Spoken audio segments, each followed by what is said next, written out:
I am Laura Roth with Daughters of the American Revolution. This is Dave Myren. We're in Chaska, Minnesota, and it is September 7th, 2023. So, Dave, you joined the Navy right during Vietnam had already started, is that Right. correct? Right. When did you enter the Navy? I swore in February 1st, 1968. And the reason I joined the service was I was in college, as all of the people that were my age in 1965, I graduated from high school. You either had to go in the military or you went into college. So I just immediately went into college, as did my cousin. I was an only child, and my cousin, two boy cousins, lived about 3 miles from me. And so what happened was that the one cousin was already in and out of the Navy, and his brother went on to college. And on the day he got his diploma from college, he also got his draft notice in the same mail. So what in effect happened was that he didn't want to go in the Army, so he enlisted for 4 years additional then commitment in the Navy. So he went 4 years in college, immediately went 4 years in the Navy.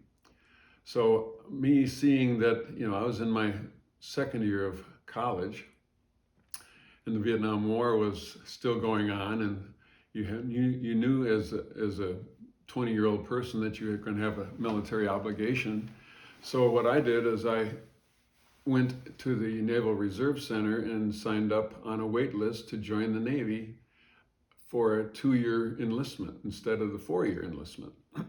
Would you have started that after college or starting at that point? Whenever you were going to be called.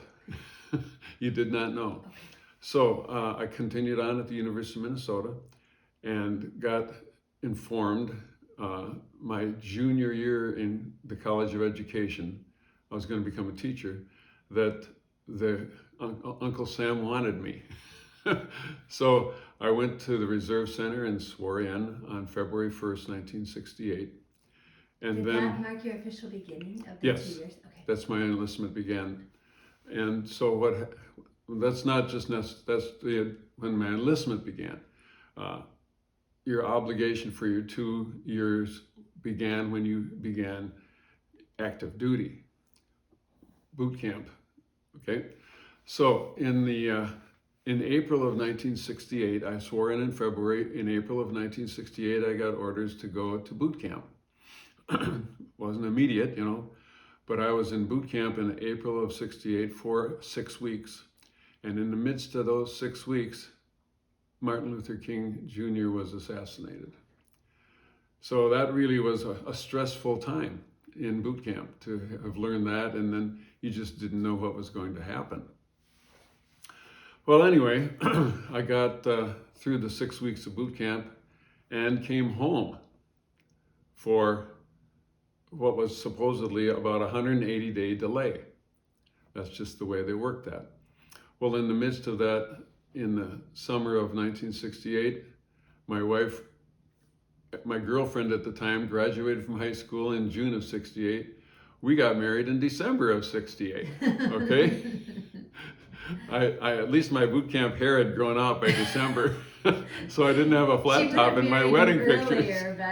Right. So after that, in December of 68, I got orders to report to the Naval Communications Station in Pensacola, Florida for Class A training. I had boot camp in April of 68. I was then in Florida with my newlywed wife in a little brick house. There's pictures somewhere.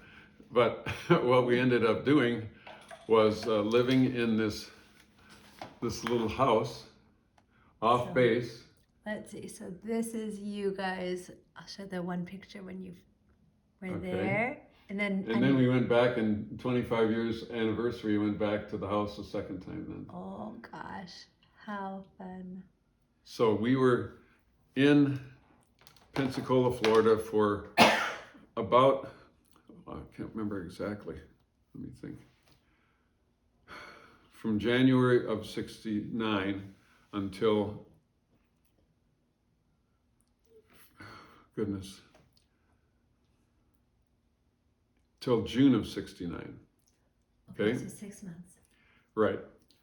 And then there was an additional delay, so I had to come home and find a part-time job until I got called to active duty. Okay? It's just the way it worked back Home then. being Minnesota. In Minnesota. We came back and we stayed in a little apartment for a while as newlyweds again. But then I got orders to go active duty in October of 69. So this is a year and a half since I swore in almost. Okay? I sat in transit in San Diego for 3 months waiting for final orders to go to a duty station. So while I was in San Diego, they kept us busy doing shore patrol duty at the local base in San Diego, which was also adjacent to the boot camp in San Diego. Now, I did my boot camp in Great Lakes, Chicago, Illinois area. So for 3 months, I languished, waiting to figure out where I was going to do what I was trained to do. And finally, we got orders, and it seemed like all of the married guys got got overseas, and the single guys got stateside duty. My orders were 15 months in the Philippines, okay? Which is exactly halfway around the globe. And I was, at that time, only a E4, so I did not have the ability to have my wife on base. So she ended up living in a house with her best friend and her parents, the parents of her best friend.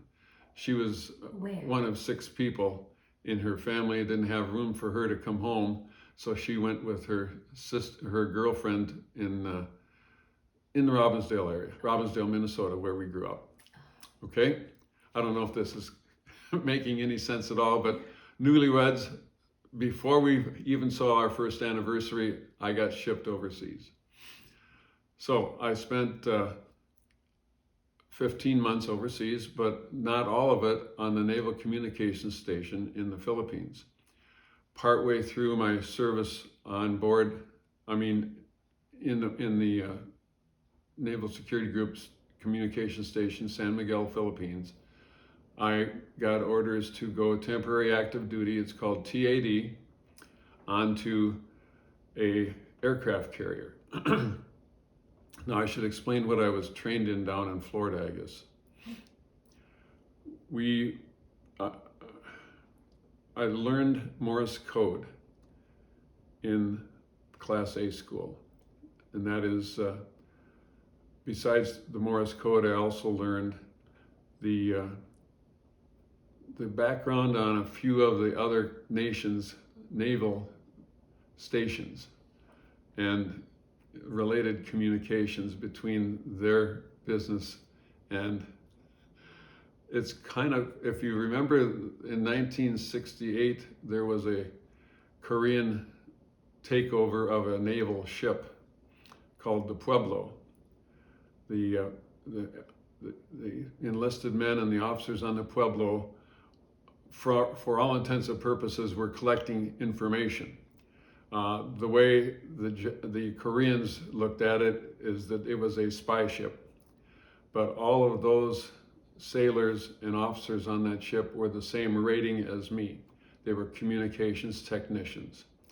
Whether they were linguists or mechanics to maintain the equipment, or Morse code intercept operators, that's what they were doing.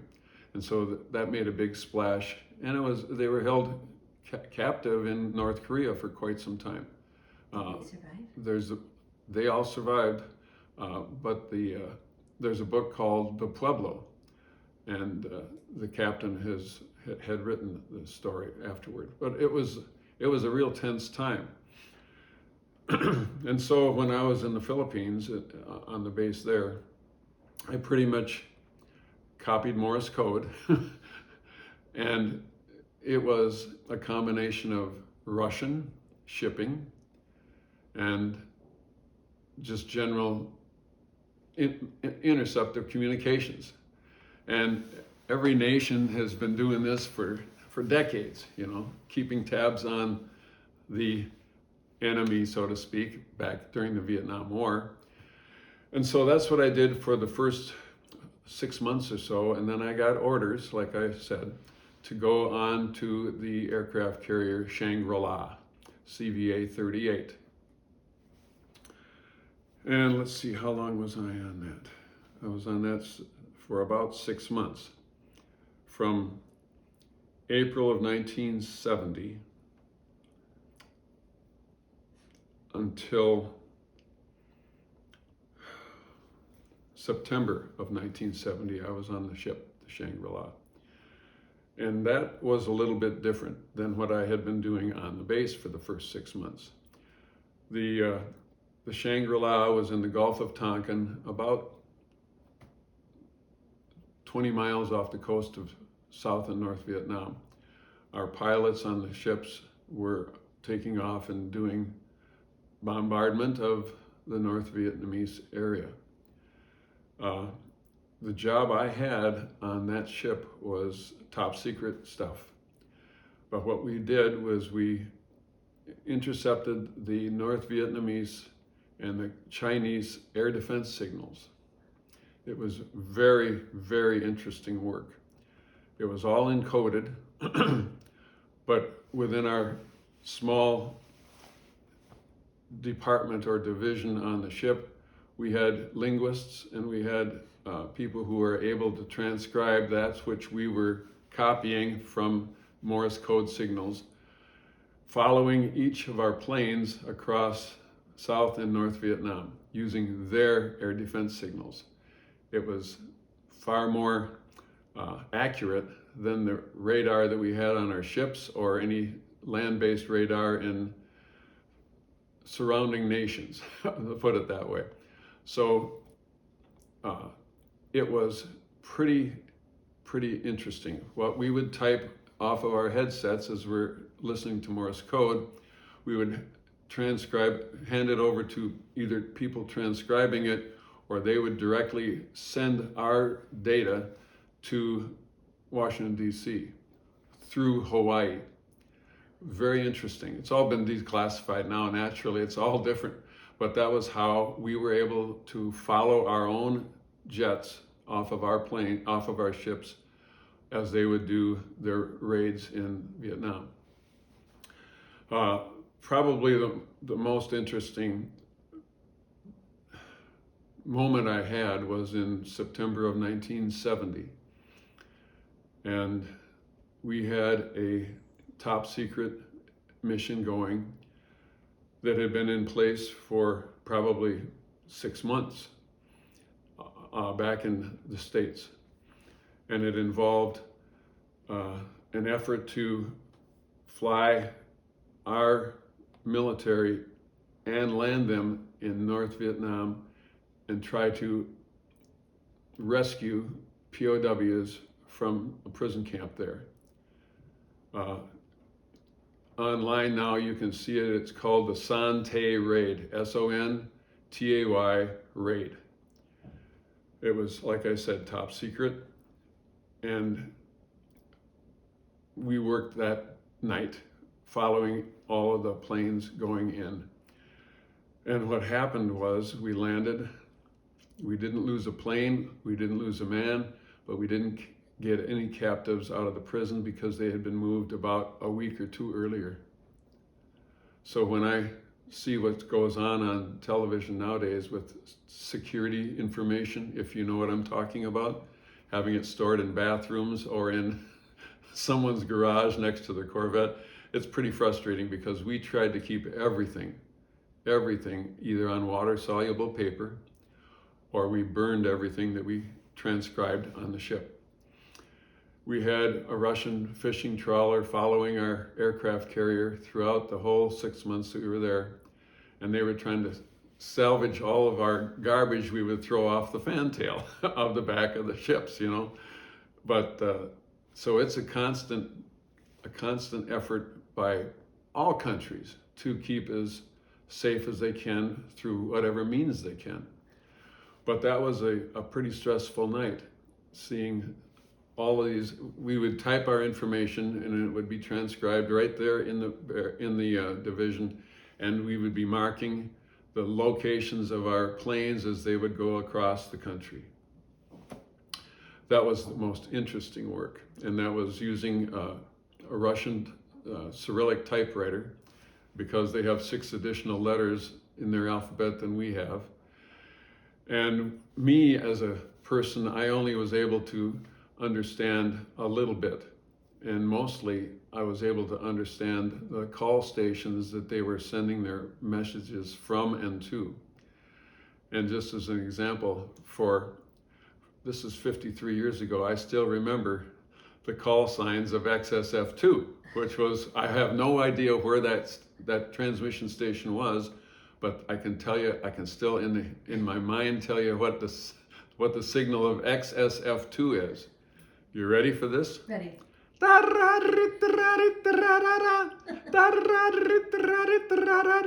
XSF2 in Morse code. Oh my gosh. And then what would happen is that they would send, which is DE, to or from, and then they would give another call letter station. So we were able to figure out what they were, who they were communicating with. And then the other interesting thing about Morse code is that after a time, you even knew when they were having their change of shifts. Okay, you know, we worked on the ship, we worked 12 on, 12 off. 12 hours on, 12 hours off, 7 days a week. Well, we knew when they had their shift changes too, because then the rhythm of their telegraph would go da da da da da da da da da da. You know, it was different. So we knew change of shift. We'd let them all know that.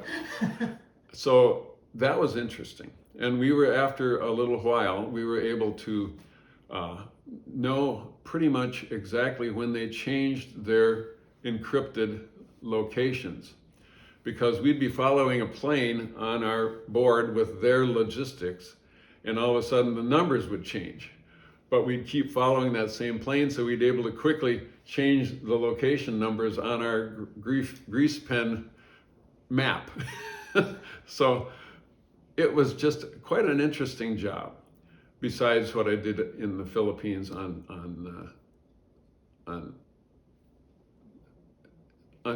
the station, the base, okay? How long were you on the aircraft? I was on the aircraft carrier for 6 months.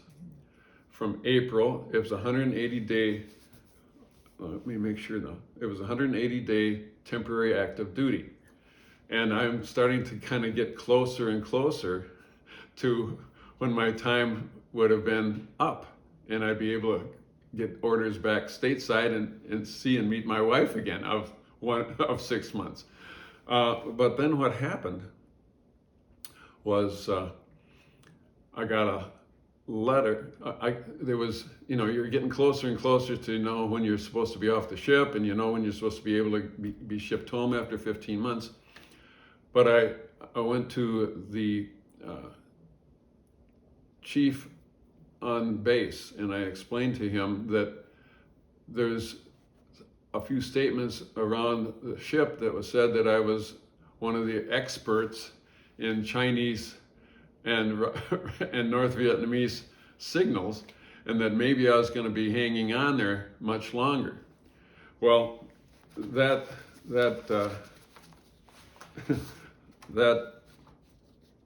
division chief gave me a letter. I had sent him a letter on the base. This is kind of interesting. The letter I had sent him was on the 2nd of June, explaining to him my concern about being extended beyond the 15 months and wanting to make sure that didn't happen. And he said in a letter back to me dated July 24th, 1970, that I took up the matter directly with the Bureau yesterday by telephone and spoke to a certain person, and he assures me that you will not stay in the area beyond your normal tour. Okay? Well, that was all well, fine, and wonderful. Okay? It was a stressful time, both on base and being on ship, and having my wife And you didn't have you didn't have cell phones back in those days. The only way I was able to speak to my newlywed wife was going to a ham operator phone patch, saying, "Hi, honey, I love you," over, and she would say the back. So, and that was a phone ham operator on the base in the Philippines that would connect up with a ham operator in Kansas City, who then would do a phone patch from his telephone to my wife's phone in Minneapolis, okay? And that's how we were able to talk to each other. So I got that letter, July 1970, from the division chief on the base, assuring me I would not be held over. So I was on the USS Shangri-La, that 6-month period of time. October 8th of 1970, I get this letter, emergency nomination for additional training duty. Oh, It says CT3 David John Myren is nominated for duty aboard the USS America to report no later than 14 October 1970 at 8 o'clock, 0800 hours. And it says, note, this is an emergency as CTR3 Leo has been accepted to Class A or Officer Candidate School, OCS. We need this man with experience to work with the staff on this detachment.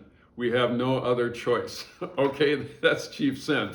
Well, that's another stressful moment in my career in the Navy, is that you kind of have to do what you're told you have to do. Mm-hmm. Well, that's when that chief who had written my concerns stepped in and took care of that, so I was not ordered to go on the America. You didn't have to go? No.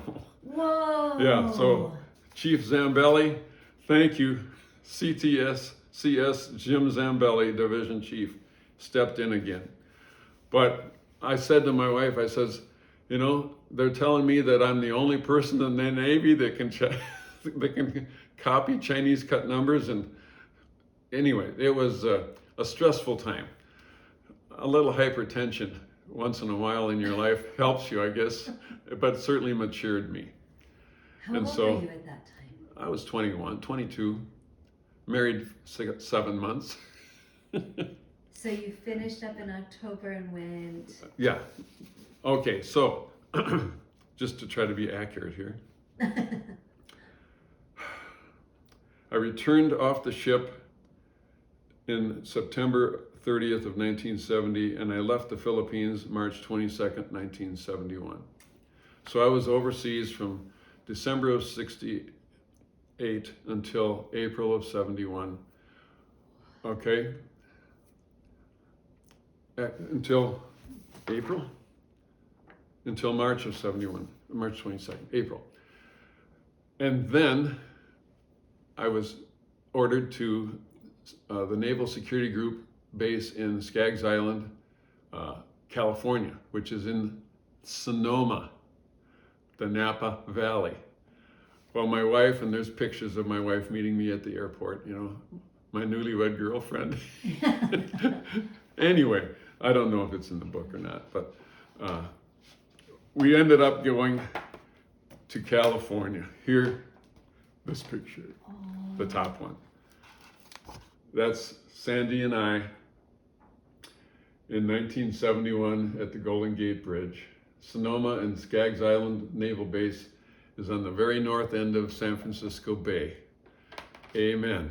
We were reunited after 15 months of overseas and her living with her girlfriend at her parents' house.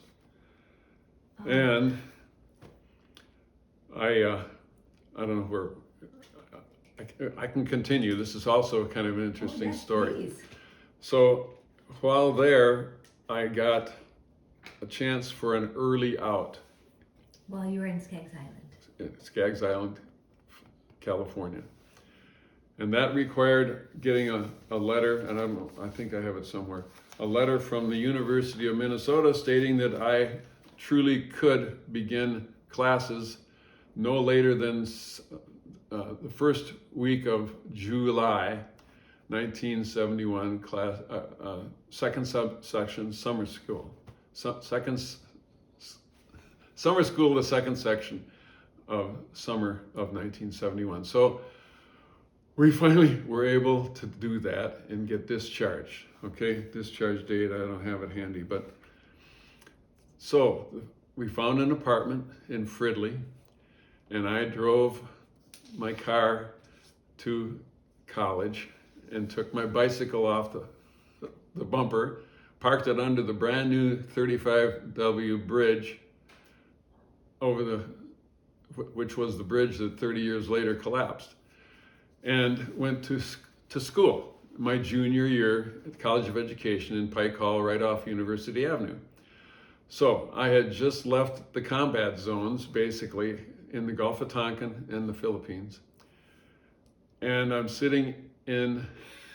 I'm walking to class, and a gray bus drives up with grids on the school bus windows, and the National Guard comes piling out of the bus while I'm standing there right on University Avenue. They're going down to the ROTC building because there's an anti-Vietnam War protest going on.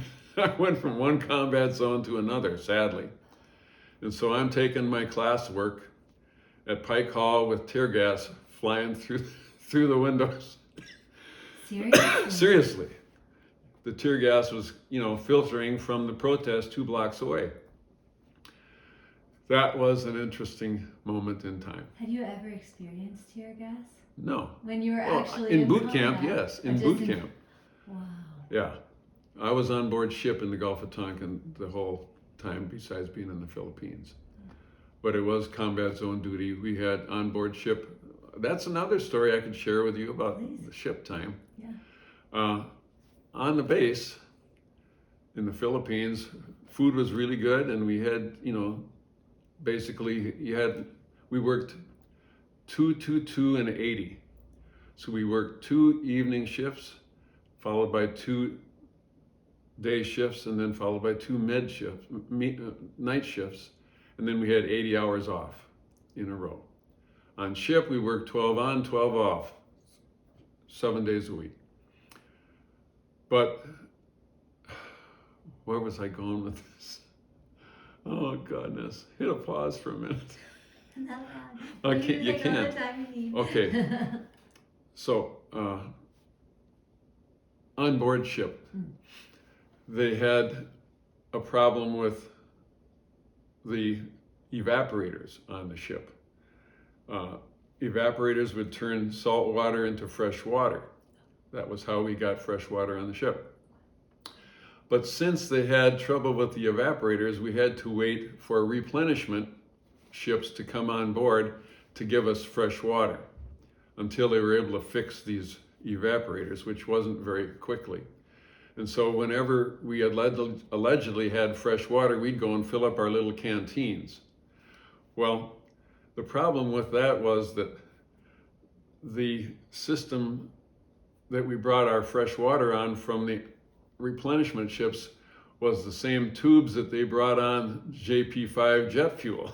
Oh. So we had cartoons. Oh goodness, we can't pause it. I don't remember where I have the pictures. I have pictures of cartoons on the ship telling us don't smoke near the drinking fountains because of the fuel smell. And everything was made with that fresh water. We had mashed potatoes, and everything was, made with. Did it all just taste all like tasted gasoline? like JP5 jet fuel. And so that at the end of my tour on the ship, I took my canteen with me, and I noticed at the bottom of the canteen was little pink pellets, which must have been residual from the jet fuel. Now you hear about all the issues related to, Camp Lejeune and the water and the drinking water that they had down there in North Carolina, South Carolina, wherever it was. We had jet fuel in our water, just to let you know. Now, one of the things that is interesting is that, here we're talking 50 years later, I went and was identified as having presumptive Agent Orange from the drinking water of the ship. any ship that was within 6 miles of the coastline, according to what's called the Blue Water Sailors, with the Agent Orange that was draining off in country into the South China Sea, was identified as having issues related to a variety of different ailments. And that was just identified in the last 6 months after going through a whole lot of tests with me.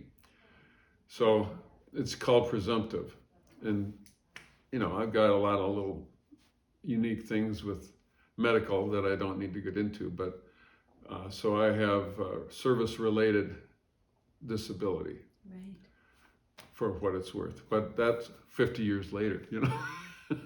And that's, And it's a nice benefit, but the military has treated me very well with new glasses every year. And do you go through the VA hospital? through the VA hospital, I do all my medication and injections in the back for back stuff was all done at the VA, and they do wonderfully well for me.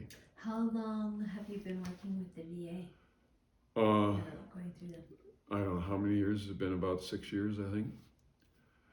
But do you? After I retired from medical, insurance through the employment, and that was 12 years ago now. I retired at 65. And so I just maintained regular Blue Cross Blue Shield, and now I use both a minimal Blue Cross Blue Shield. I'm co-managed is what they call that, with the military and with the civilian doctors, both. Oh, nice. It's a nice working relationship. Yeah. Do you stay in touch with anybody that you had served with? I've tried to get in touch with them, but I haven't been able to find any of them. Have you ever done any reunions? No. No. Just high school reunions. I do have a neighbor who's been, he served in the Korean War, who has been in touch with many of his buddies over in Korea. I've tried to get in touch with a few of the couples that we knew and a few of the guys from the base and the ship, but haven't run across them. You had said when I first came in that you served on a ship that someone else had served on in World War II? We've been watching. Yeah, my ship, the ship I was on was the last voyage of the Shangri-La, okay? Oh. Yes, I think in the book I must have a picture of, maybe I don't, of me standing next to, the propeller that was taken off, sitting in the Bay of Da Nang Harbor.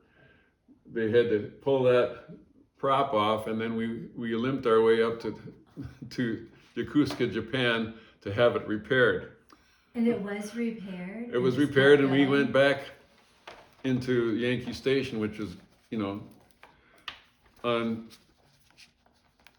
in the combat zone, okay? And here's a picture. I also have a picture of the Russian trawler that was following us, picking up our trash off the fantail of our ship. And just searched it for... Yeah, and allegedly that's a fishing trawler, but if you look closely at the antennas on it, they were intercepting communications from our ship. Not exceptional spies. That's just the way things were back in the 70s. Hey. You kept track of people and what they were all doing, and it's far beyond that now. When I was on the base, by the way, in California, Skaggs Island, I didn't do Morse code. What we did there was called high frequency direction finding, and we would go into a building. It's completely dark inside except for a lit globe, and we were able to follow all of our ships at sea on that lit globe at night in the dark. Interesting work. What was your favorite part of your service? The work I did. I guess the work I did. The work was your favorite? Yes. I had to extend an additional 6 months active duty in order to go to that Class A school down in Florida, where I learned Morse code. So it was a good rating. I was a communications technician, R branch. I had a cousin, oh, that's what I was going to say. For what it's worth, that cousin that got his diploma and his draft notice and signed up 4 years in the Navy, he became a member of the Naval Security Group too, but he was stationed with his wife, fortunately, in Hawaii. And then what happened with his 4 years, his last year and a half, 15 months, he was sent duty station to where I was, in this little communication station in the Philippines. So you served with your cousin? So my cousin and I served together halfway across the world. I think I must have a picture of him in my book. There. That's me and my cousin on base in the Philippines. So which one's you? The one in the... I'm in the green shirt. You're in the green. So this is you. For what it's This worth. is your cousin. Oh, what's his name? Bob Kinney. And he was in the security group too, but he would take the information that me as an R brancher would and he was called an O brancher, office, so to speak. So he would take the information that I intercepted on my headset and he would submit it through teletype machine to Hawaii, okay, and then Hawaii to Washington, D.C. Interesting. How long were you together? Well, we would have been together about 8 months, 9 months, but I was part-time on ship, you know.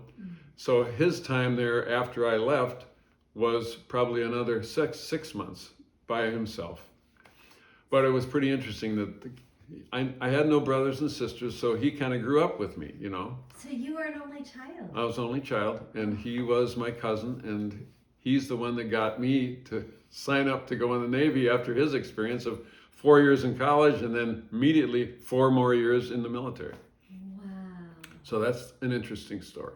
And it's a pretty small naval base. So what's the chances of that happening?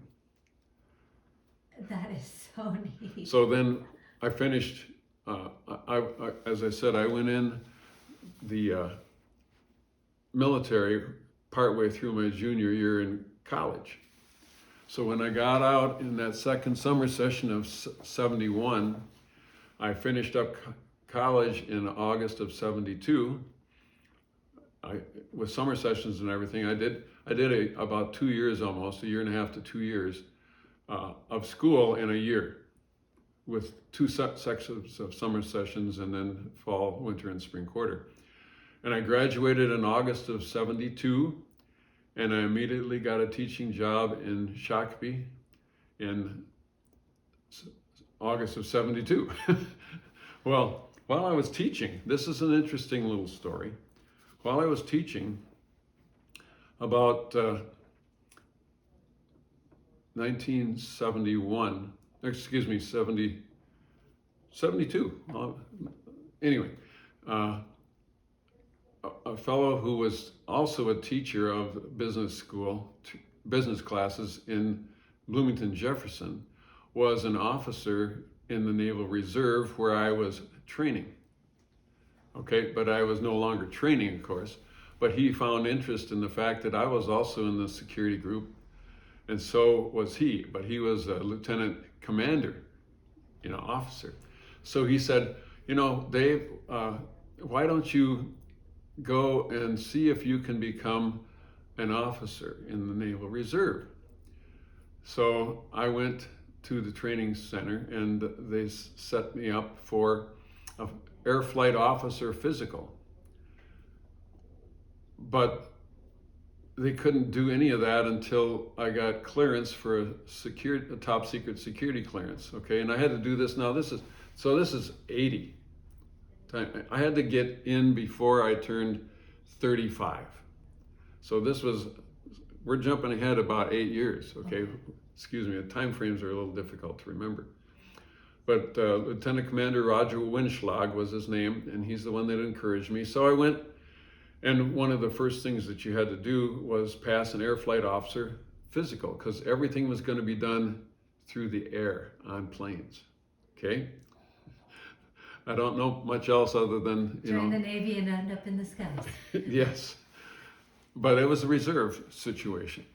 So I went down and I completed the air flight officer physical after I had also passed all of the tests to become an officer. Okay. So I was pretty excited about all this, but then I didn't hear anything for nearly a year.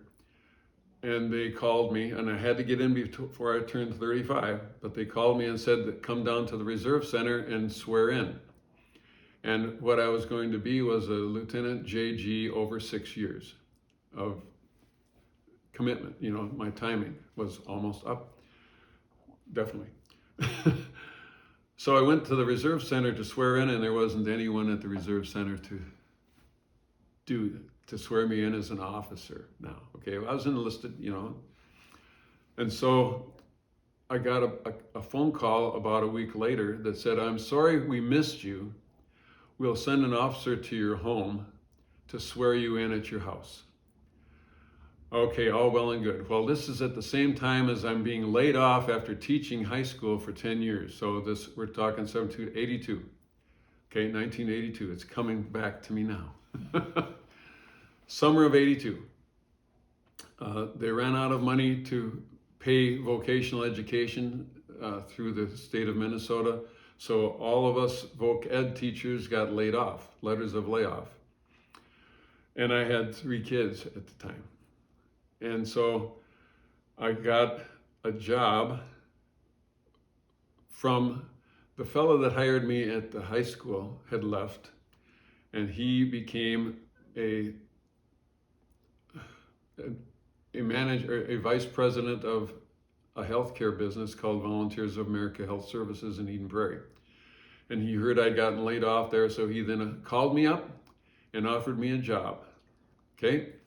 Well, all this was happening at the same time as me getting the opportunity to become an officer in the Naval Reserve. Well, time went on, and I knew that I needed to get in before I was 35, which would have been August of 82. And I got another call, and they said, you know, we can't swear you in because it's been over a year since your physical. It had taken them a year to get my top secret security clearance. Okay, so I'm in a job change. I've got 3 kids, and now it suddenly comes back to me that the Navy has sometimes got some issues. And so sadly, I simply said to them, I guess we're just going to have to skip it because I got to start a new job. Wow. And so I came that close to becoming a Lieutenant JG in the Navy with a direct commission. But it didn't happen. That's just a part of my world with the military, okay? I enjoyed the work I did. I struggled with being away from my wife, my newlywed wife, for 15 months, but this is my story. And I'll share it with my ancestors and anyone who finds it interesting to understand what you go through when you join the military. You know, you're dedicated to the country and to the work, but you certainly do have your life changed a little bit. I was an all-C student when I was in college until I got out of the Army or Navy, and I graduated with distinction from the University of Minnesota, and I've got associate, bachelor's, and master's degree from the U of M. What do you quite a think life. it is about the military that inspired you to make those changes? Which changes? Oh, just I guess I matured, you know, honestly. I struggled in those first couple of years. I was getting married, I was going steady, you name it. And I was just a student, you know. But after leaving and getting married at the same time and having responsibilities, it matures you. And I needed that, you know, only child. That's my story.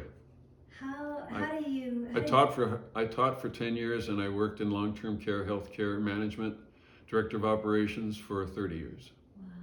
And now I'm ready to go into one of those long-term care retirement communities. I don't think you're there yet. I'm 76 years old.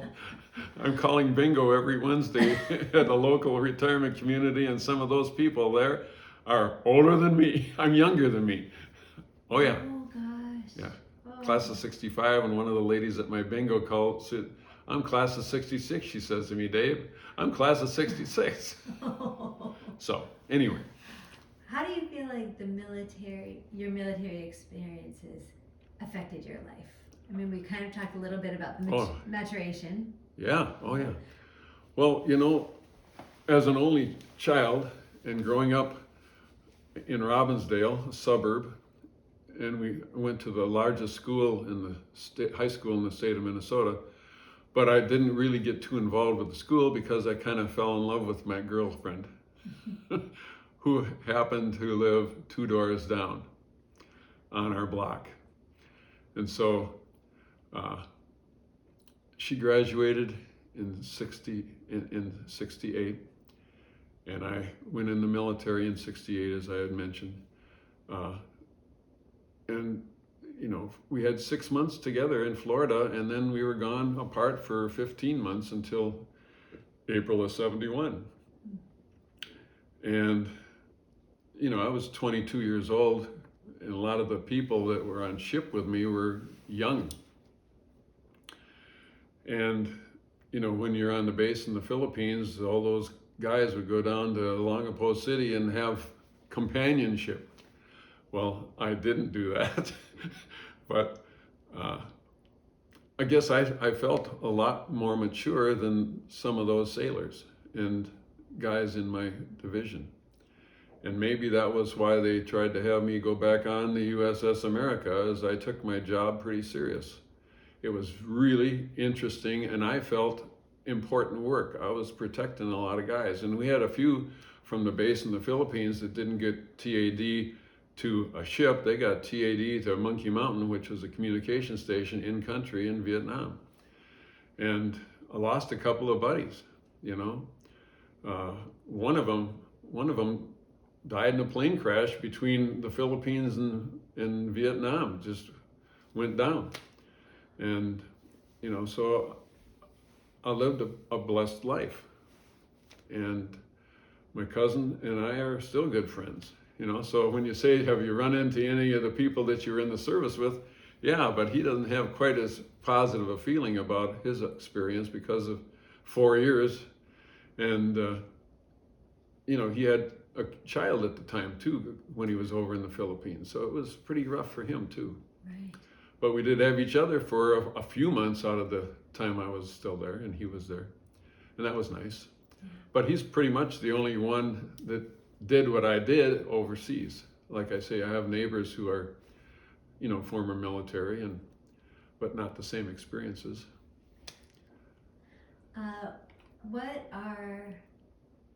How has your military service impacted your feelings about the military, I'm a fairly conservative guy, okay? Always have been. And it's frustrating to see what has gone on with, what's the word? The attitude towards security. And I'm sure it's well beyond Morse code now.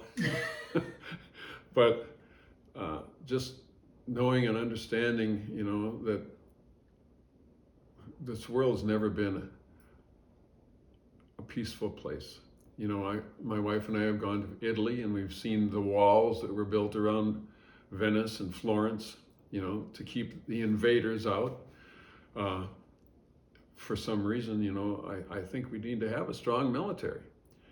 And one of the ways to be strong is to know what's going on with your neighbors, so to speak. It's sad to see, I just watched on the news what's going on in Sudan. And then yesterday evening, just watching, they had some video film of people just going about their way in Kiev, and a missile coming in and right into a neighborhood. And to know that the United Nations truly is powerless. And that's a frustration that I have. knowing that one country can send missiles into residential areas of another country is just so contrary to what the world should be like. And so when you say, how was my military experience? Some leadership needs to do something in this world. I think about my buddies that I graduated from high school with. Several of them, numerous, didn't make it to their 21st birthday. A couple of them, 8 months out of graduating in 1968, they barely were in Vietnam, and they're on the wall. I've been to the Vietnam Wall and etched their names. It's frustrating, but we've also learned, that our leadership sometimes isn't honest with us. All those guys, after Kennedy was assassinated, my senior year, I still remember the day, as do many who were around at that time. Kennedy was about to get out of Vietnam, but Lyndon Johnson took hold of it, and Richard Nixon didn't change it. And so I view a lot of those buddies as lives lost needlessly. So leadership needs to know and understand what's going on, and I think they need to be younger than 80 years old. That's my feelings, okay? When I say leaders, I mean our government leaders. We need fresh blood. Younger people, excuse me. Okay. What message would you like to leave for future generations who watch this video? Oh my. Big, deep question. This country is, the United States is the best country around. Like I think one of our founding fathers said, it's in order to form a more perfect union. It's not perfect, and it will never be. It's run by humans. But you are able to worship where you wish to worship, and I think a strong defense is important, because we've seen what happens if you don't have a strong defense in some nations. We've tried to go and help people. One of the things I think was Clayton Powell said that we've never gone as a nation to seek more land. We've only gone as a nation to find some land to bury those who are trying to defend them. And that's how I feel. It's a wonderful country. Opportunities enormous. My children, my grandchildren, and we've got them in age from 8 years old to 23 years old, and they're able to go through school, through college, and hopefully never have to have their high school or their college interrupted by drafts and foreign wars, and hopefully never in a war within our country. That's my feelings. Is there anything that you want to share that we haven't covered in this video? Only one thing, What's and that? I know my wife couldn't be in this video, but you can go, and we've got pictures. My wife was as much in the service as me, and she wrote me letters every day, solid for 15 months. I've still got all the letters. She's in there somewhere, but there's mail call right here. And we would always wait for our letters from home, okay? Well, not only did she make me letters and write them every day in the most unique ways, even on the job, I got a letter written on adding machine tape. Long letter, okay? But she would also send chocolate chip cookies. And as I mentioned, she lived with her high school girlfriend at her girlfriend's parents' house while I was overseas. Well, this girlfriend's husband was in the Army at the same time as me, and he would get those chocolate chip cookies also. And sadly, he survived Vietnam, but about 10 years ago, he succumbed to Agent Orange. His name is not on the wall,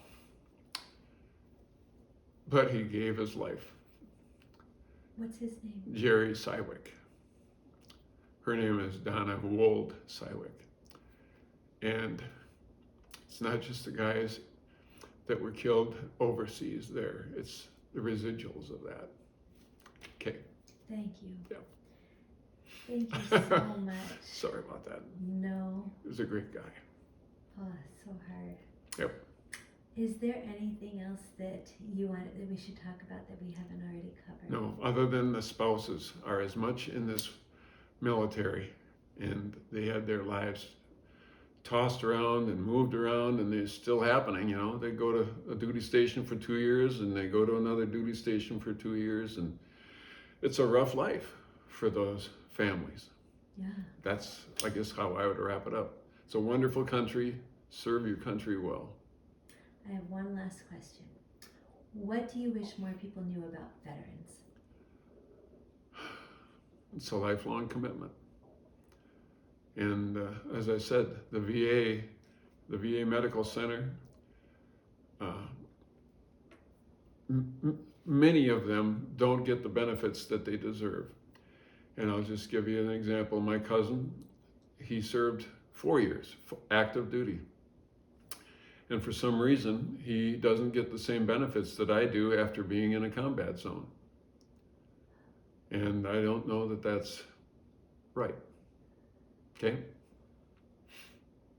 Thank you. Yep. Thank you so much for your service, and thank Sure. you for being willing to talk today. Mm-hmm. We are, on behalf of all Americans, we are so grateful for everything that you've done, and so many men and women have done Yep. to protect us. Certainly. Thank you. Yep.